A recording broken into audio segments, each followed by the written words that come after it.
کوئی کیسے سوچ سکتا ہے کہ حساب نہیں ہوگا اور وہ بخشا جائے گا؟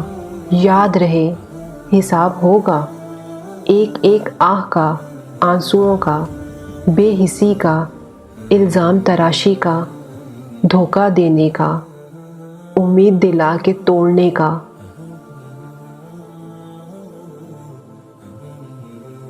مخلص لوگ بہت کمزور ہوتے ہیں اور دھوکہ بھی جلد ہی کھا لیتے ہیں، کیونکہ وہ اپنے خلوص کی وجہ سے نرم پڑ جاتے ہیں اور زمانہ ان کو نگلنے کی کوشش کرتا ہے، لیکن ان کی مدد اللہ کرتا ہے۔ دھوکہ کھانے والوں کو سکون مل جاتا ہے، لیکن دھوکہ دینے والوں کو کبھی سکون نہیں ملتا، وہ بھٹکتے ہی رہتے ہیں۔ مکافات عمل دستک نہیں دیتی اور نہ ہی کسی کے در کھلنے کا انتظار رہتا ہے، یہ تو جہاں بھی جاتی ہے اپنے دروازے کھول لیتی ہے۔ جو آج تم کرو گے کل وہی تمہارے ساتھ ہوگا، اس لیے کسی کی زندگی جہنم بنا کر سجدوں میں جنت مانگنا چھوڑ دو۔ جب کوئی تمہیں بے وجہ رلائے تو تم اپنے آنسو اس یقین کے ساتھ صاف کر لینا کہ زندگی کے کسی موڑ پر وہ تم سے زیادہ روئے گا۔ بے شک اللہ بہترین انصاف کرنے والا ہے۔ اللہ دیکھ رہا ہے، یہ صرف الفاظ نہیں ہے۔ کسی بے بس کے لیے امید ہے، کسی پریشان کے لیے خوشی ہے، کسی اکیلے کے لیے ساتھ ہے، کسی روتے کے لیے آس ہے، کسی گمراہ کے لیے تاکید ہے، کسی ظالم کے لیے دھمکی ہے۔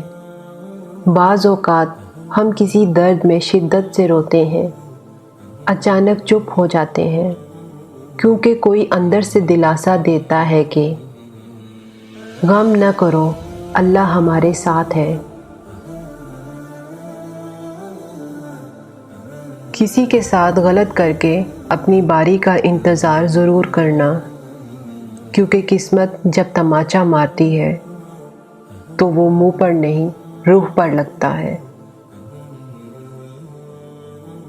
کسی کو اذیت بھرے رات دن سے نواز کر آپ کو کیا لگتا ہے کہ آپ ساری زندگی یوں ہی ہنستے مسکراتے خوش ہی رہیں گے؟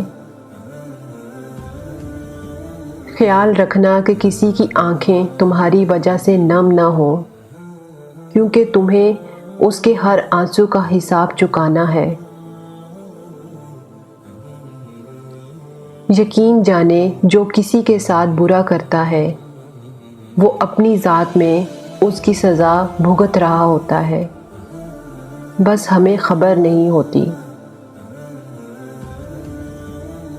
بڑے بزرگ کہہ گئے ہیں کہ ہاتھوں کی لگائی دانتوں سے کھولنی پڑتی ہے، اس لیے یہ مت سوچو کہ آپ نے جو کسی کے ساتھ کیا وہ آپ کے ساتھ نہیں ہو سکتا۔